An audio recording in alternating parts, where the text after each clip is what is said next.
São Paulo parou no tempo, achou que era o dono da verdade, esqueceu de olhar para os seus concorrentes. A partir desse momento, aí você começa a achar que sabe de tudo e para de procurar novas tecnologias, novos métodos para você poder continuar cada vez mais atualizado. Então, o São Paulo Futebol Clube, nesse momento, ele acabou esquecendo da sua história, né?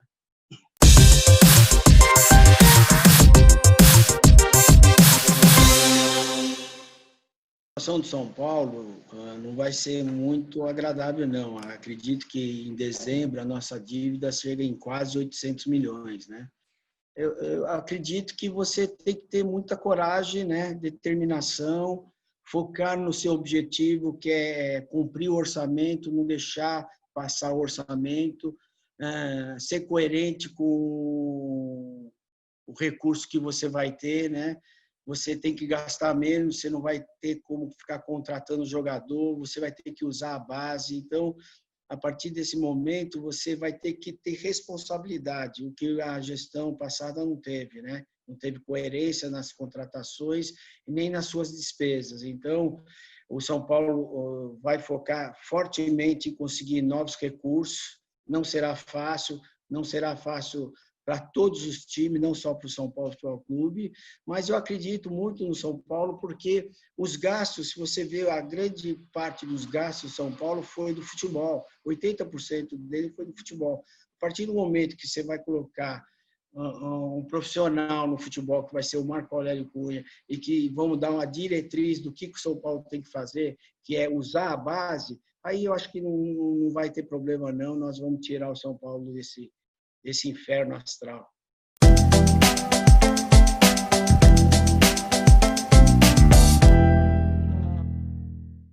Primeiro é você olhar as contas do São Paulo Futebol Clube. Nós vamos ter um time forte, sim, coerente com as necessidades que o São Paulo terá naquele momento. O São Paulo será muito responsável, usaremos a base, usaremos jogadores experientes que nós já temos hoje, que tem contrato com o São Paulo. Então, o São Paulo vai ter uma equipe forte, sim.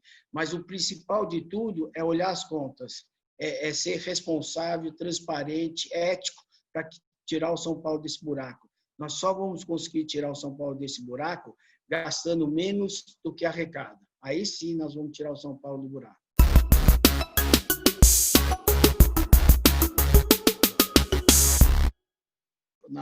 No começo da gestão do Leco, ele começou a contratar conselheiros. Ele contratou um conselheiro, tudo bem, foi aprovado no Conselho de Administração, eu também aprovei.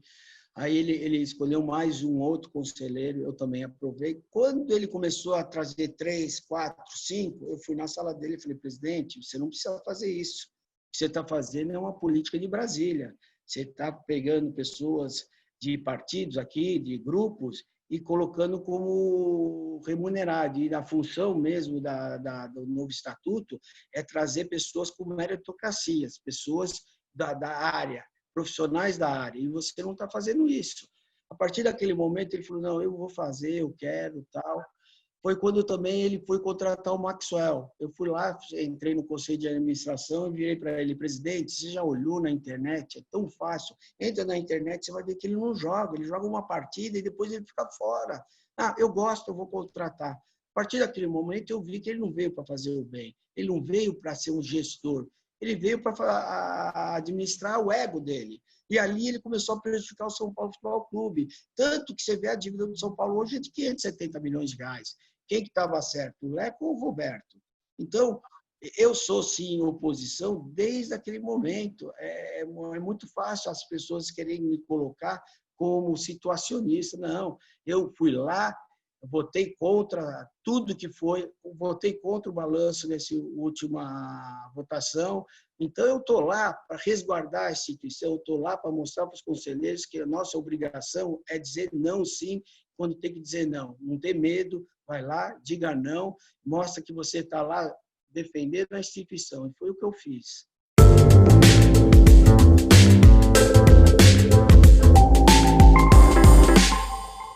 Quem fez fechou todos os shows do Morumbi fui eu, na época do Juvenal, na melhor época.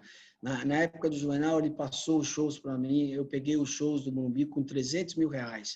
O primeiro show que eu fechei foi para 500, o segundo show foi para 600 mil.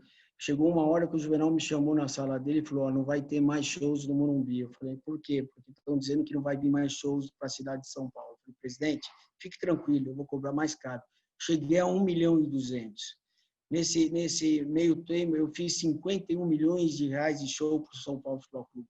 Eu tenho conhecimento do que é necessário, porque em todos os shows que eu fiz, eu participei olhando a montagem, a desmontagem, o contrato, o recebimento, eu participei de tudo. E depois que o Allianz veio ser um concorrente direto, eu fui no Allianz em vários shows para entender qual era a dificuldade de voltar para o Morumbi. Então, eu tenho a certeza de que, eu, sendo presidente de São Paulo Futebol Clube, nós teremos de volta, sim, o estádio Morumbi com shows, porque eu sei quais são as necessidades que o Morumbi precisa fazer para se modernizar, para trazer de volta esses shows. Vou fazer um Morumbi inteligente. A partir do momento que você entrar no Morumbi, o seu celular já vai estar comunicando, conversando com o estádio. O São Paulo vai conhecer o seu torcedor, porque não adianta você ter 18 milhões de São Paulinos e não conhecer, você não ter o dado, se ele vem com o filho, se ele vem com a esposa, se quando ele vem no Morumbi ele compra uma coca, ele compra um cachorro-quente, você precisa conhecer. A hora que você tem esses bancos de dados, não tenha dúvida que as empresas vão querer ser patrocinadores de São Paulo, porque ela vai ter os dados de que aquele torcedor de São Paulo vai trazer benefícios, porque nós vamos conhecer o São Paulo. Então, o Morumbi, sim, vai ter algumas modificações pequenas, é lógico, mas serão modificações onde teremos eventos diários no Morumbi e shows de volta. Não tenho dúvida que o Morumbi voltará a ter shows na minha administração.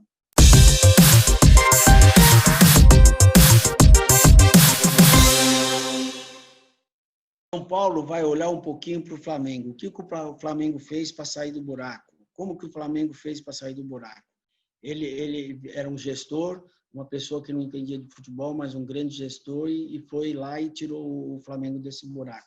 Claro, nós vamos dar patamar de salário, nós vamos só contratar se o jogador for muito melhor que o jogador da base.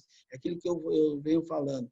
A base vai ser o futuro do São Paulo e vai ser a fábrica que vai tirar o São Paulo desse buraco, dessa dívida. Vai ser a base. O que o São Paulo errou nesses últimos anos? Eu vou dar um exemplo. O Daniel Alves. Quando o São Paulo contratou o Daniel Alves, eu fui no conselho e elogiei. Por que eu elogiei? Porque a partir do momento que contrataram o Daniel Alves, falaram que já tinha o marketing do Daniel Alves, já ia pagar, o marketing ia pagar a conta do Daniel Alves. Aí sim, o Daniel Alves foi vitorioso em todos os times que ele passou. Então, é um jogador que veio para trazer resultados positivos, né, dentro e fora de campo. Mas a partir do momento que foi descoberto que não havia essa matemática, aí o São Paulo fez uma irresponsabilidade. Porque o São Paulo chegou na dívida que está hoje por causa dessa irresponsabilidade. A minha gestão não vai ter irresponsabilidade, é aquilo que eu falo. Nós vamos usar aquilo que a gente tem no momento, usando exatamente aquilo que a gente tem falado para todos.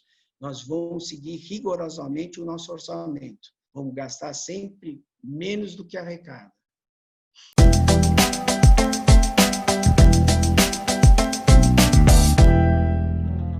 Na minha gestão, aquilo que eu falei, o diretor de futebol vai cuidar do time principal e o time de base, porque o time principal e o time de base já são profissionais, todos já recebem, né?